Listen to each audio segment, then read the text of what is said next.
Yes, petty bunch, petty bunch, petty bunch. When I say the girlies down to the Married to Medicine said, listen, season 11 is going to be all that and a bag of them Whitnik chips. Dive into the juiciest stories from Capitol Hill to those Hollywood Hills. Baby, we're reviewing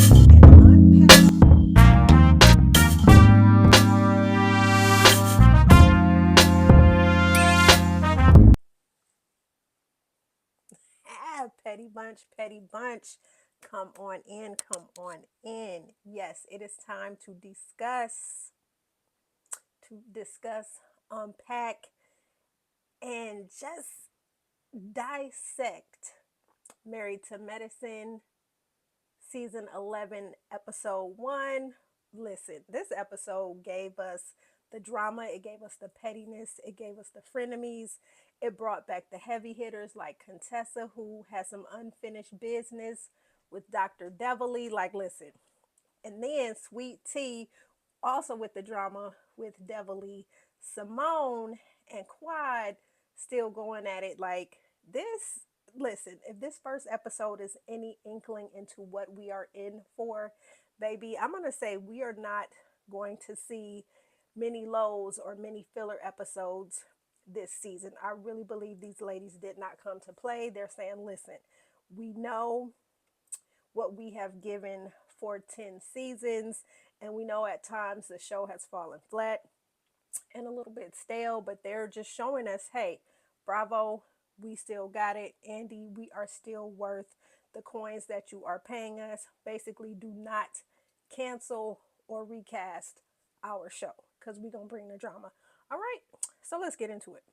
Okay, so we open up with Dr. Simone and Cecil, who are very much excited because it's been 35 years since she graduated from Spelman and since he graduated from Morehouse. So you guys know during that time, Freaknik was on and popping. It was the big, I'm gonna say, black college family reunion.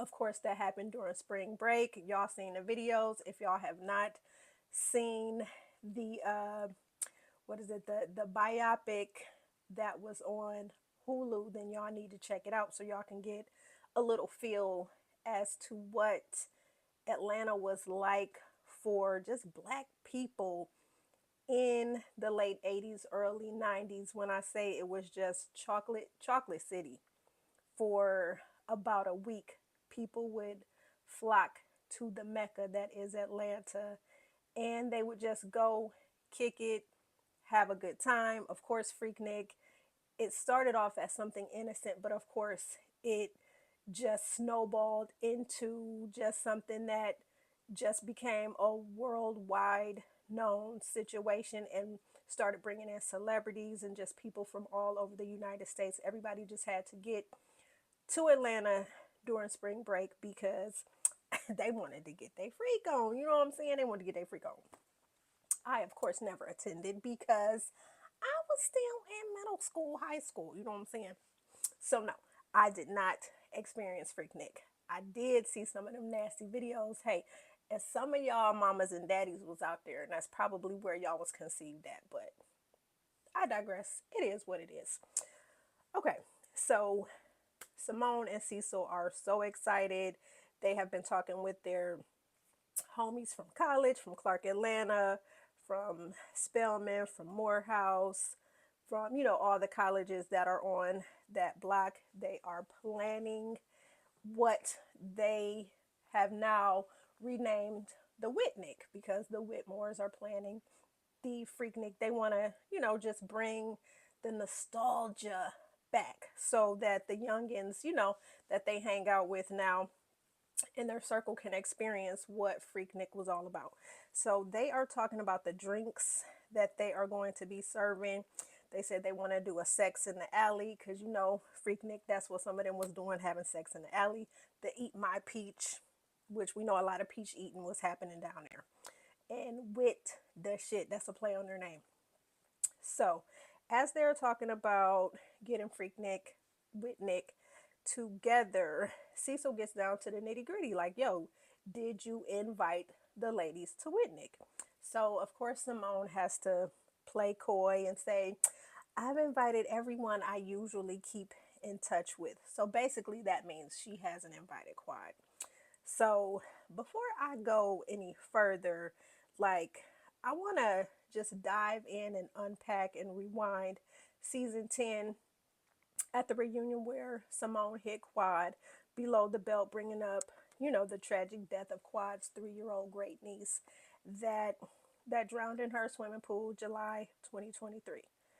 Now, mind you, Quad and the ladies were at odds, and they kicked her off the girls' trip because they said, hey, we are not emotionally connected with you anymore. You haven't been a good friend. We don't want no dealings with you.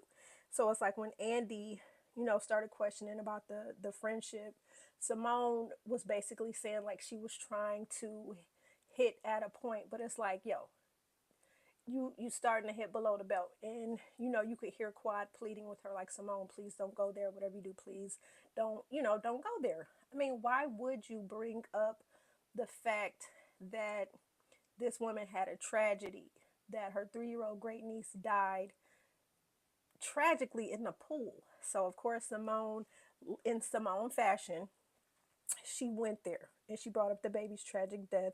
In my opinion, it was classless, it was tacky, it was just hateful, it was spiteful, it was trifling. Now I'm gonna say this: Quad is better than me, because it ain't no way I would have had any words to say to her after the taping. And in true Quad fashion, how Quad likes to apologize, she will not really take accountability. She will say, if I've said anything, I apologize for blah, blah, blah, blah, blah. It's always very surfacey. It's never to the meat and potatoes of why she is apologizing. She dances around the issue, but it's like, I still want to extend this olive branch. I was wrong, but never wanting to unpack what caused the demise of the friendship, what caused the drama. Okay, so my thing is, you guys, if you have been watching Married to Medicine and you have witnessed the wrath of Simone Whitmore when she is mad at the people she loves, hell hath no fury. Like Simone when she is angry, and y'all already know. Y'all know how she cuts people off. She will just cut you off completely. Y'all saw when she and Jackie fell out because Jackie and Heavenly were becoming best friends. Simone wasn't having it. She felt like Devilly got in between their friendship. She started giving Jackie hell. She cut Jackie off.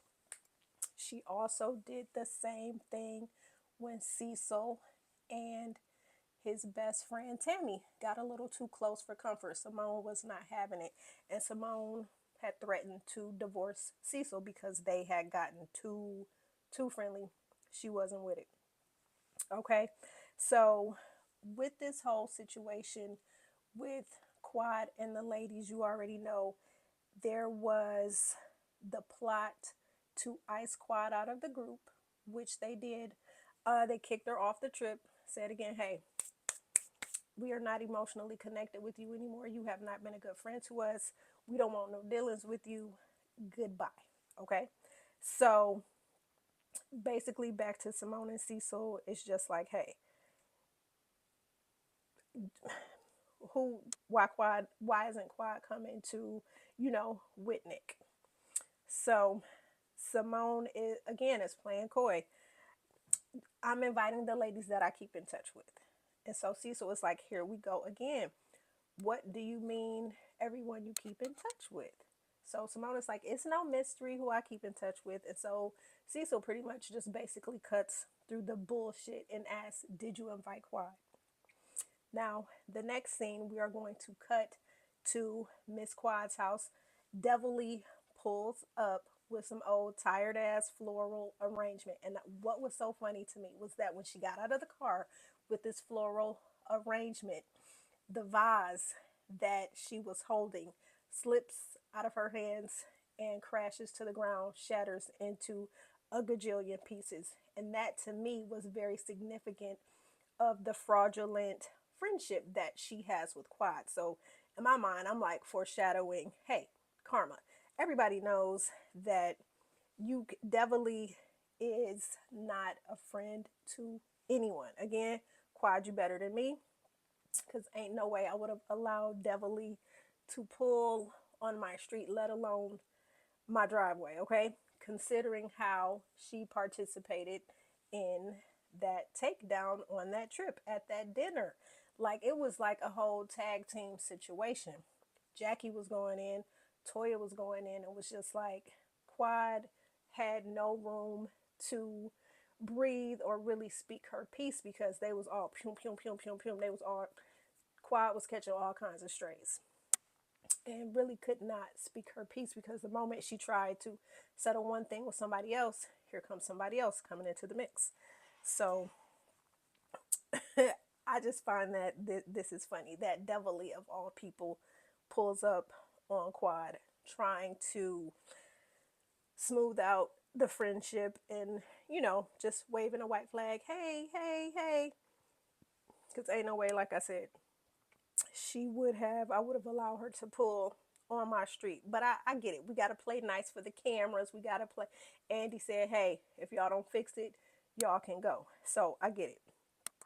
After, reading her for filth, I guess, they both had a come to Jesus moment. And it's like, hey, we got a job to do. We got coins to cash. And we got people like me to pacify so we can sit up here and kiki about this damn episode, okay? So anyway, Devilly knocks on the door and is met by Miss Quad, Miss Quad, Miss Quad, okay? And they do that phony, hey girl, hey. It was like, ugh. Like, come on, y'all. Like, there's no way that I can really believe that these two really have have forgiven one another and are like back the best of friends. To me, it's just like, okay, we doing this shit for the camera because we want our coins. Okay, so Devilly tells her about the little mishap with the vase crashing, and so they walk to the kitchen, and she's like, Quad is pulling out another vase. So, we cut to Quad's confessional, and she reveals how she's been on a roller coaster ride with all of the ladies following the reunion. So we already know, play it back to the season 10 reunion. Quad was on a damn apology tour. She was apologizing to Jackie. She did apologize to Simone. She had apologized to Toya and Eugene for all, the drama.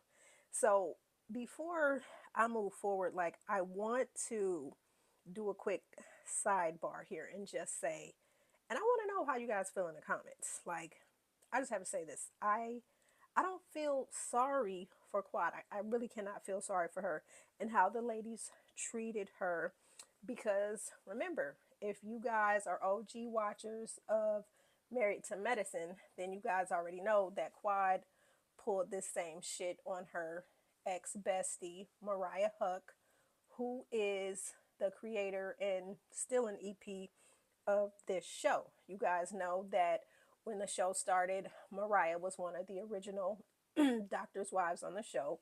Mariah pulled her bestie Quad in, thinking like, hey, we can come in together, we can dominate this show, we can make a killing, and we could just ride this show out, and it could be our own, and we could do what we do, finessing the ladies, creating, alliances, allegiances, all that stuff like that. Well, of course, that did not happen.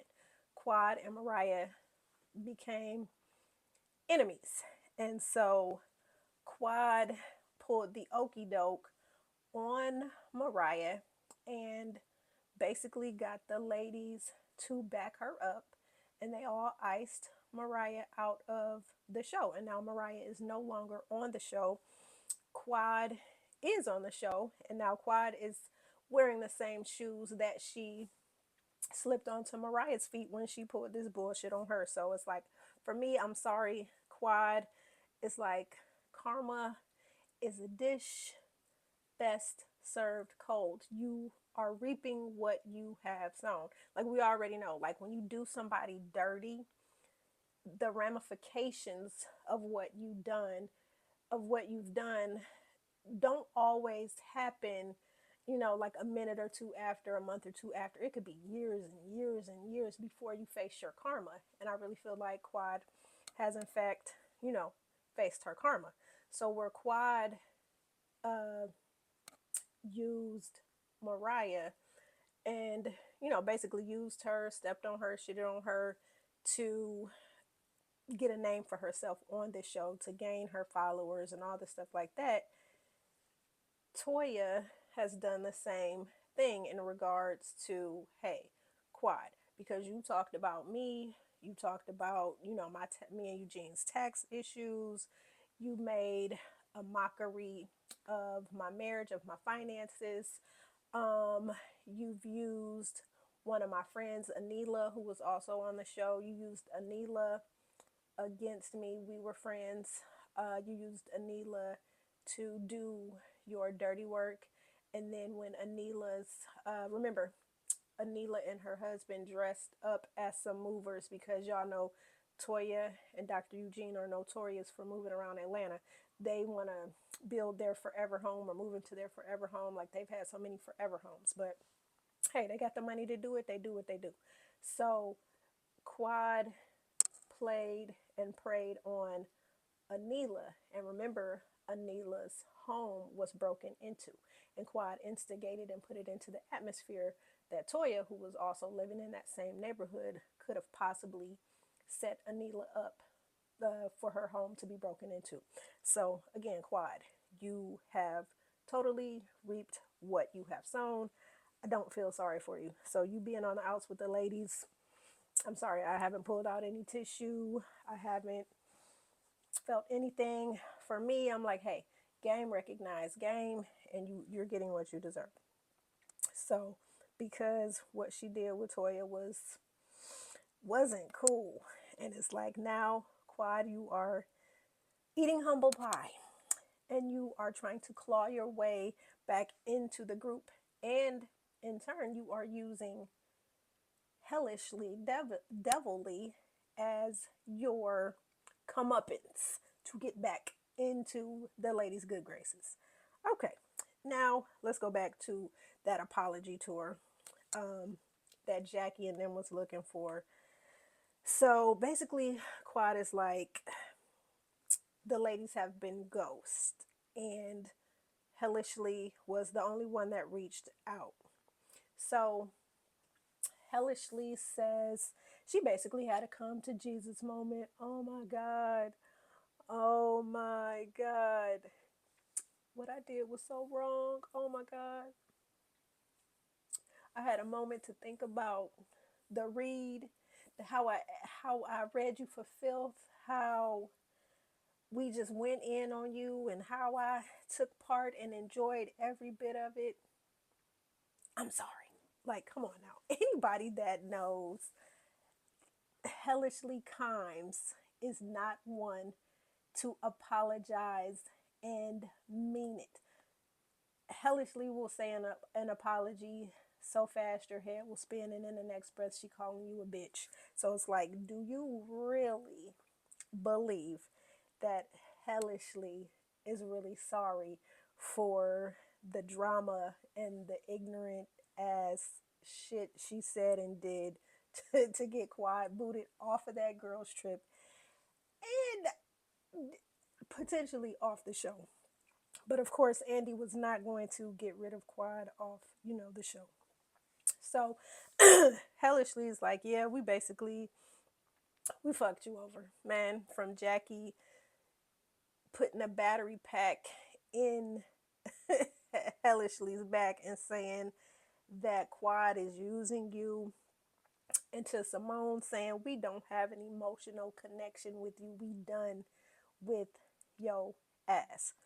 Okay, so as they're talking, they head to Quad's bedroom, and hellishly has her confessional, and she's basically replaying how much of an ass she was to her homegirl. And so she's basically saying, Quad ain't deserve that. Nobody deserves that.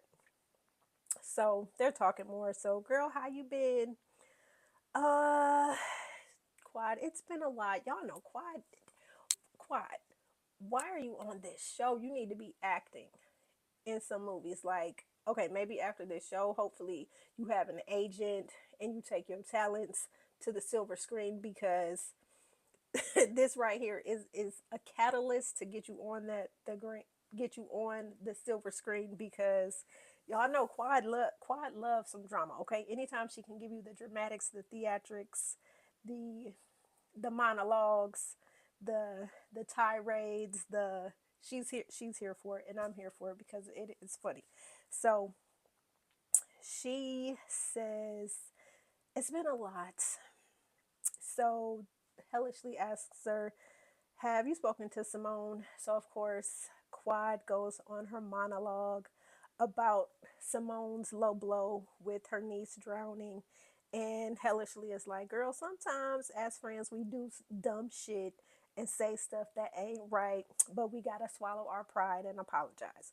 So now we cut back to Cecil, who's still putting the full court press on Simone about Quad and how they need to reconcile because he really likes Quad. He genuinely likes her, and so they showed flashbacks of how close Quad and Simone used to be, and how when she was married to Dr. G, that the four of them basically used to kick it all the time. So Cecil was like, "Yo, when we left New York, y'all was on good terms. What happened?" So Simone says that Quad stopped reaching out to her, and after reading the social media comments, y'all know how Simone get. You cross me, you're dead to me. So Simone pretty much has funerals for people in her mind. So what happened? Simone says they left New York. They were cool. Then she said she started reading the comments on. Is my mic still on? Hold on.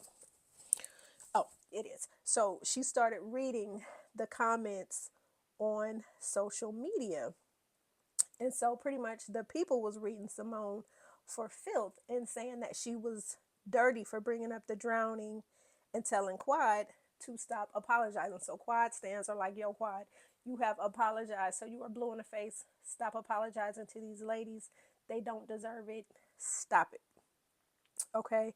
So they were saying, Simone treats you bad. Stop apologizing. So then Quad made a post regarding the low blow that Simone brought up about her niece, saying she would never use anyone's family hurt and pain as a source of entertainment. Clock it, clock it, clock it, clock it. That is one of the things that I agree with what Quad said. In my mind's eye, I believe that Simone used that moment on the couch to add a little sauce. She wanted to add some entertainment and wanted to use Quad's real life tragedy as a form of entertainment. So, hey, Quad put it out there. She clocked it. She called you out, Simone. You was guilty of that. So Simone said in that moment, yes, she was being petty and messy because that's what you do when you're hurting and you feel like you've been wronged. And so again, you did that same mess to Jackie when you cut her off, Simone. So it's like when Simone gets hurt, Simone, first of all, has to give low blows, and Simone has to basically cut you off by the knees to let you know she's mad at you and she's not fucking with you for the interim, okay? So, again, she did that shit when Jackie and Hellishly got too close. And then she did that same shit again with Cecil and his best friend Tammy when they became too close. So basically, Simone sums it up in a nutshell. She said Quad's post was her going dark. So Simone said, I left her ass in the dark. Simone, you really cannot say that Quad went dark with that post because when she was begging for you not to bring her niece and her family tragedy into the situation, you did the exact opposite. You poured salt on the wound. She was trying to keep the band-aid there, but you pulled that bitch off and you said, nah, I'm going in. That's what you did. And you was wrong.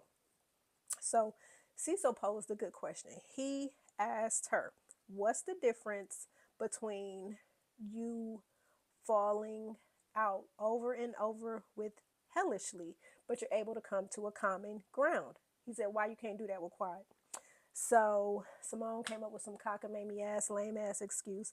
Well, the difference with hellishly, we can spend real quality time together, and we can hash out our differences. So you can't call quiet on the phone and spend some quality time and hash out differences. So Simone is basically saying her friendship goes back deeper than her relationship with hellishly goes back deeper than it does with quiet. And I'm thinking like, Simone, do you remember when your father was missing? Quad was walking them streets with you looking for your dad. Like legit crying with you, looking for your dad when your dad went missing. So if that's not a friend, I really don't know what is. And the way you and hellishly have been going at it, y'all are frenemies at best. I'm not gonna say y'all cool because y'all not. Okay. So basically I'm with Cecil. You and hellishly can have a kumbaya moment even after hellishly read you for filth for planning that couples trip in the same place where Curtis was having his affair on Jackie. Like, yo, if you and hellishly can get over her reading you for filth because you was wrong for planning that trip in South Carolina, then why can't you and Quad just bury the hatchet, wave the white flag, and just be friends? But no, you can't do that. So again, Simone, Quad and I have a surface friendship. We have a surfacey friendship. It's not that deep.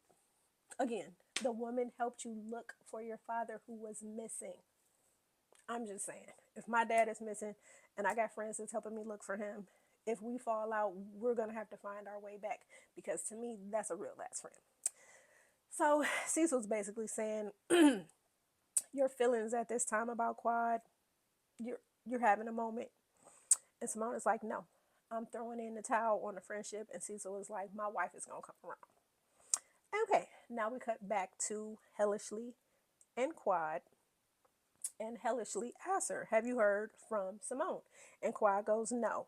And so Quad is under the mindset that Simone may think that she needs to reach out to her. And so Quad is like, Simone needs to apologize and be held accountable. So again, hellishly apologizes again. And Quad says she will, like self reflect. She's just basically going to self reflect over all the things, the culmination of why their friendship is in the shitter. Okay. So the next scene, okay, we cut to the newlyweds. The Lunsfords are in the car. They are leaving from golfing. They're chopping it up, talking about since they've been married, all they've been doing is bang, bang, bang. That's all they've been doing. They've been trying to make a baby. And so we know Sweet Tea and Dr. G want some little G's and little Sweet Teas running around the house. But they've been having fertility issues since T was diagnosed with having endometriosis. Okay. So they're talking about that. They are very much hunching because they want to make a baby. So that's what they're doing for breakfast, lunch, and dinner. They hunching, hunching, hunching. So anyway, as they're talking about making a baby, they are on their way to Fei-Fei's house for a swimming lesson. Phaedra's son is going to teach T how to swim. So Fei-Fei, of course, always being over dramatic, always dressing for any occasion. She comes out in her red Baywatch outfit. And so she reveals how she has always learned how to swim. She was a lifeguard. She did this, did that. And so she is ready. She and her baby, Aiden, are ready to teach T how to swim. So, of course, Dr. G sits his ass on the chaise lounge and he is Monday night quarterbacking, trying to tell her, calling her a little lobster and all this stuff like that.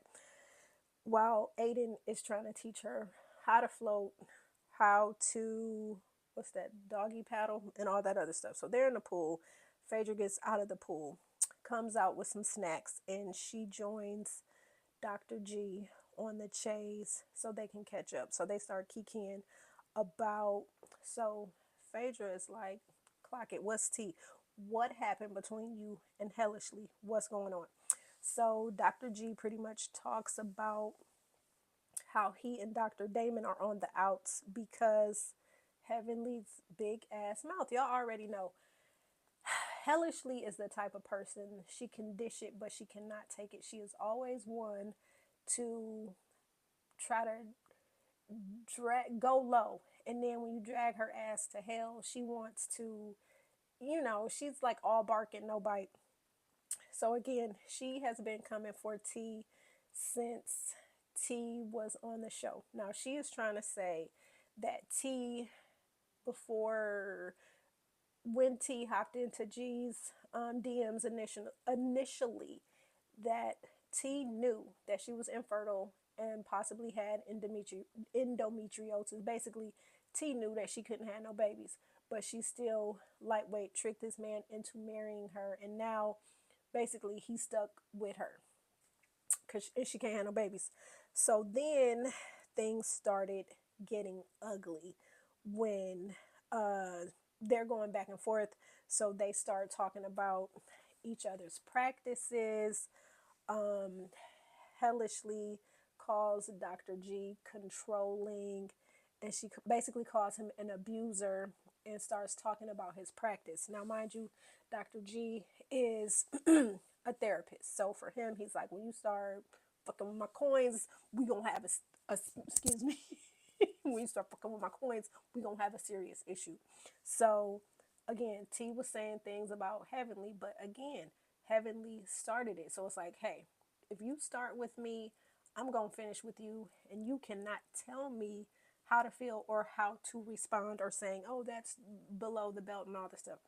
And so meanwhile, while they're feuding, T, of course, is repeating that bull mess. Y'all remember when Mariah said, I have the receipts. And remember, Mariah also said she was going to put Damon's infidelities on blast, but because she has respect for him, he lightweight pulled her to the side and begged and pleaded with her not to go there. So out of respect for him, not for Heavenly, Mariah never put it out there. So T, of course, was repeating that mess too. So Dr. Damon and Dr. G are on the outs because Dr. Damon feels that Dr. G did not validate or back him up by saying that he's a good man. He's a good man, Savannah. He don't do stuff like that, would never do anything like that. So basically, Dr. G and Dr. Damon's friendship is kind of on shaky grounds. It's like they got one foot on a banana peel and one foot on an ice skate. And that's pretty much what's going on. And again, when you're married to somebody like a Heavenly, you can pretty much forget trying to mend any type of friendship. So Dr. G was just saying that after she called him an abuser and controlling and started talking about his practice, he started feeling a certain kind of way because he's like, I'm a black doctor and there aren't many black doctors in the world. And so Phaedra pretty much backed his point up by saying currently there are 561 black men in medical school. And Phaedra was like, hey, we got to protect you. Okay, so then Phaedra did her little 1-2 on the confessional and said Hellishly prides herself in being a mean girl. She's a bully, she's nasty, and basically she can get away with it because no one ever truly holds her accountable. Because when people start to hold her accountable, she starts throwing a temper tantrum and then starts saying your mama and all this other stuff. Okay? Yeah. So that's why I feel the way that I feel about Heavenly. She is just not someone that she's just not somebody that can be trusted whatsoever. Heavenly is she's just a train wreck, a mess. Dr. Damon, you like it, we love it. Okay, so the next scene, Hellishly is at the house and she is fixing Moscow mules. So we find out that she and Dr. Damon are having a couple's night dinner. They didn't call the little hibachi man from what's that? What them little hibachi restaurants? What's that one? Uh, what's the little hibachi spot? I'm at a loss for words, but anyway, they didn't call the hibachi man over and said, "Hey, we're gonna have a date night. Come cook hibachi." So they invite Cecil and Simone over for dinner. So again, the moment the doorbell rings, Simone and Cecil walk through the door. And the moment Simone and hellishly hug, I just instantly got violently ill because it's like, again, y'all doing whatever y'all can to keep them coins. Y'all know y'all are not friends. It just looks so fake and so forced to me. Y'all have drug each other to hell over these past few seasons, and now y'all trying to act like y'all have totally reconciled and it's all good in the hood, and I ain't buying it. So anyway, like I said, they're all playing nice. Oh girl, I missed you. Oh, we dressed in all white. Oh. And I'm like,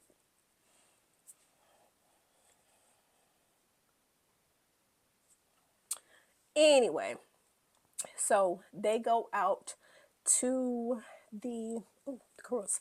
They go out to the, the little patio where they're sitting down and getting a hibachi on. I'm talking with the steak and the rice and the noodles and the vegetables and the everything just looks delectable. So Cecil is like, "Thank you guys for an amazing night. Good drinks, good food. Um, just the y'all set it out. Thank you." So Cecil is being messy, and he's like, Have y'all talked about sweet tea?" And so Simone is like, "Nigga, you messing up our night." So of course Damon is looking mad, uncomfortable, and hellishly, "When you fuck with my man, I'm coming for you." Again, Heavenly, you start all the mess when you sit up on your YouTube. Uh, Before you get on the YouTube, you're on camera pretending to be these ladies' friends. And then you go on your show with Carlos King and you read your so called friends. You remember how you and Contessa fell out and she called you out about that. And she's like, "Yo, you talking about my marriage and all that." It's like, come on. You're not to be trusted. Then you got a Patreon too. Lord only knows what you're talking about on that Patreon and what people are paying $4.99 a month to listen to, or however much her Patreon costs. So again, going back to this whole debacle with Dr. G, Dr. Damon, the cheating, abusing, controlling, all this bullshit that's going back and forth and back and forth. So again, Heavenly has a reckless ass mouth and she's never being held accountable. And then it's like you got Dr. Damon. God love him. He is so sweet and so demure and just very just patient and kind, and it's like he's dealing with this mess, and it's like, we know she's your wife, we know that you love her, but to uphold her, you uphold her a lot, and you really don't hold her feet to the fire. So there's that. So they're talking about that, and basically Heavenly like, I'm not reconciling, I don't like that bitch, pretty much like that. So again, in Heavenly, you mock the woman's infertility, and it's like, now it's like you're making things awkward for your husband and Dr. G for them to try to reconcile. Jesus Christ. So Heavenly, I mean, I do admit I do go too far sometimes. But again, you go too far, so when somebody matches your energy, you have a hissy fit and don't know how to, you know. So don't play in the mud if you ain't ready for somebody to play in the mud with you. Okay? Yeah. So as they're talking and they're, everybody's holding Heavenly's feet to the fire a little bit, she flips the script and she brings up Quad's name. Simone. looking real stupid. Like, bitch, what me? Me, we ain't trying to talk about me and Quad. I ain't come here to do that. I came to eat some hibachi, to eat some noodles, to eat some rice, to eat some filet mignon, and all of that stuff. Not to talk about me and Quad. So, Simone is just like, Heavenly is basically like, yo, in my opinion, you owe her an apology. And she's like, if Quad apologized to all of us in New York, Simone, you was wrong. And you owe her an apology. So Simone just said, well, maybe I do owe her an apology. But then you're talking about, but no, if you owe someone an apology, apologize, put it to bed, move forward. Anytime you throw a but into the situation, you start looking like a butthead. And and that's basically it. Because Simone is trying to say, well, Quad did come to my dressing room 15 minutes later and we talked about it. And so Cecil, who again is Team Quad, is like, yo, Quad is just one of those individuals that when you hurt her, she's always going to play like she's hard and that she's never going to show that she's hurting. So Simone pretty much tells Cecil, Team Quad, I need you to pipe down over there. I don't need to hear nothing else from the peanut gallery, i.e. the Quad gallery. I don't want to hear nothing else you're talking about.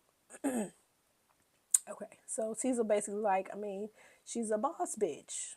That's how she gonna always hold herself, even though she crying on the inside. But again, Simone is like, I'm not picking up what you putting down in regards to Quad. Stop it. Cecil, you better stop it because your wife be done locked you out the house. You better stop it. Okay. So during this time, the cameras cut to Cecil shady ass calling Quad on the side, inviting her to Whitnik and not telling Simone because he wants Quad to surprise her and for them to start to mend. He feels like, hey, if she just pops up, maybe they'll start talking and maybe they'll get that old thing back and start rekindling. Whatever. Okay? So that was crazy.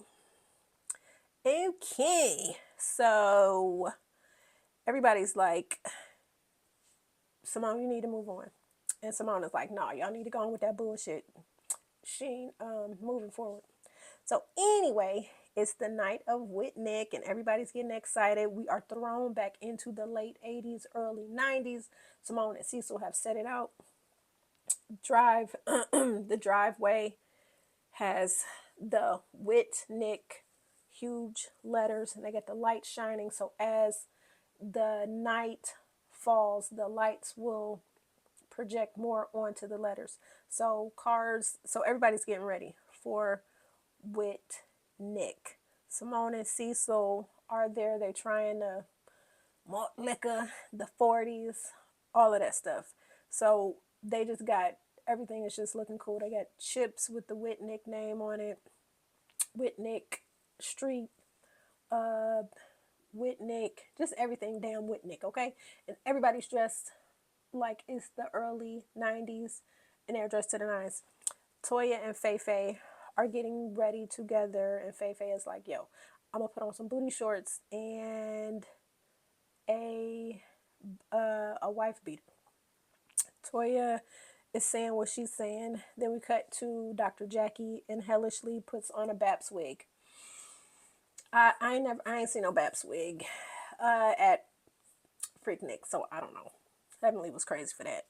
So we see Jackie, Curtis, hellishly, and Damon. They all roll up together, come out. A few minutes later, Cecil and Simone pull up with the hydraulics. Boom, boom, boom. They pull up again, looking like 90s throwback with the asymmetrical haircuts. The hat Cecil actually looks like he had on the outfit that he wore to the original Freaknik. So they're getting out. Everybody is taking pictures. They're hugging on each other. Oh, you look cute. Blah blah blah blah blah blah blah. Okay. What happens? So then this part was funny as hell. So Toya, Eugene, everybody pulls up. Then sweet T, messy ass. I love it. Rolls up with Dr. Scott and Dr. Contessa. And everybody is like, what the fuck is Contessa doing here? Then we cut to Contessa in her confessional. I'm back.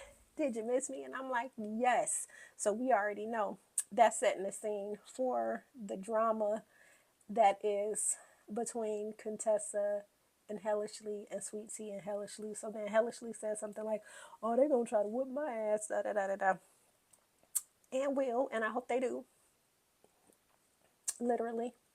And then I peeped my good girl, my good auntie, T.S. Madison was at the party. Of course, she didn't speak this episode, but the T.S. has said on her show that she is a friend of the show and that she will be featured in multiple scenes. So I look forward to seeing what she is going to contribute to the group dynamic.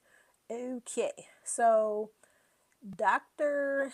Damon and Dr. G get together, and you can just tell like they're both still feeling a kind of way, but and they're also just, it's weird and it's awkward, and they're just trying to figure out how to navigate and move forward. But it's kind of hard when you got your wife over here and Heavenly over there. So good luck to that. So Simone gets on the mic, and Simone is thanking everybody for coming, and she's just letting the crowd know, hey, it's been 35 years since we graduated from college, da da da da da da da da. The next thing you know, Miss Quad knows she can make an entrance, and knows she is always late, and it's always about her. So of course Miss Quad rolls in late, and Simone is like, oh, we have an unexpected.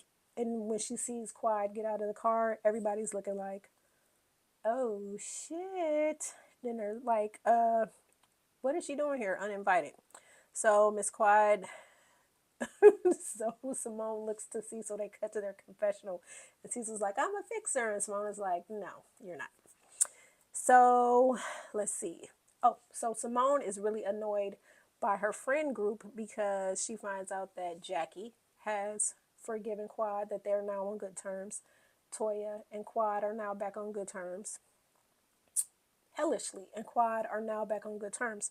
So they're pretty much just waiting for Simone to end her feud so they can all pretty much get back to normal. Simone is pretty much like, that ain't happening. That ain't happening, Captain. So she's like, it ain't happening. So we see that Quad hugs Cecil. She goes up, hugs the ladies, and then she sees Simone in the crowd, and she goes up, she gives her a hug. They talk, and it's very fake, phony, very surfacey. There's no substance, no nutritional value to what it is they're saying.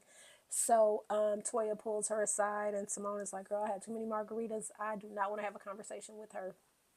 So they leave it like that. So then, let's see. Oh, Simone is like, I got a special guest to perform. And so Dr. Scott gets on the mic and he performs one of his other songs. So it's good to see Contessa and Sweet Tea have an alliance. So that was good that T, it was messy, but it's also good that T brought an ally to the party, and the fact that they have a common frenemy is a good thing. So T knows if no one at that party or nobody in that group has her back, Contessa is going to be that one because they have a bond. They're both military minded women. So that's number one right there. So they got that bond. So they are good as gold. So basically the episode ends with T, Damon, and G, the four of them getting together, trying to hash it out. But of course, Heavenly comes over. So T pulls Dr. Damon aside. It's like, Damon, can I talk to you, please? So she is really doing her best to have a come to Jesus moment to him, come to Jesus moment with him, and trying to explain to him, like, yo, I didn't say you was a cheater. I repeated what someone had said, and so they're trying to talk. Then Dr. G comes over, and they're all trying to talk calmly and just, and with your wife. And then here comes Heavenly, loud ass. She comes over, and it's like her energy it's just the negativity that she brought into the space. She took the tension, which was, I'm going to say, it was a little bit of tension, but she took that tension and she elevated it times 1,000. She put that sauce on it, she put that stank on it, she put that whole ass attitude on it, which is what caused, of course, the blow up. And she just got real nasty. And she, just said, well, go and call your mama. Gee, get your wife. Have your mama come talk to me. Y'all remember at the end of the reunion, Heavenly was lying, saying that Sweet T's mama tried to fight her and all this stuff. And Sweet T was like, no, my mom and sister came to the reunion to support me, not to fight her. So basically it ends with Sweet Tea saying like, yo, if she say anything else to me, I'm gonna put a cease and desist on that ass. So that's how the episode ends. Like, when I say these ladies are bringing it, like it's already being brought in. It was like they said, game on, bitch. We coming through. Season 11, we are not going to disappoint. And I feel from here, it's only going to get better, because y'all saw that fight that is going to be brewing between Quad's man and Dr. G. So I'm here for all of that. I cannot wait to sit here and key with y'all and recap each of these episodes. If you have not subscribed to the channel, I don't know what y'all waiting on. Please like this video. Like I said, liking the video is a free way to support the channel, and it's just a free way to get this content, my content, in front of people that would not normally see it. So again, thank you, Messy Bunch, for getting in the mud and getting a little messy with your girl. Until the next one, out.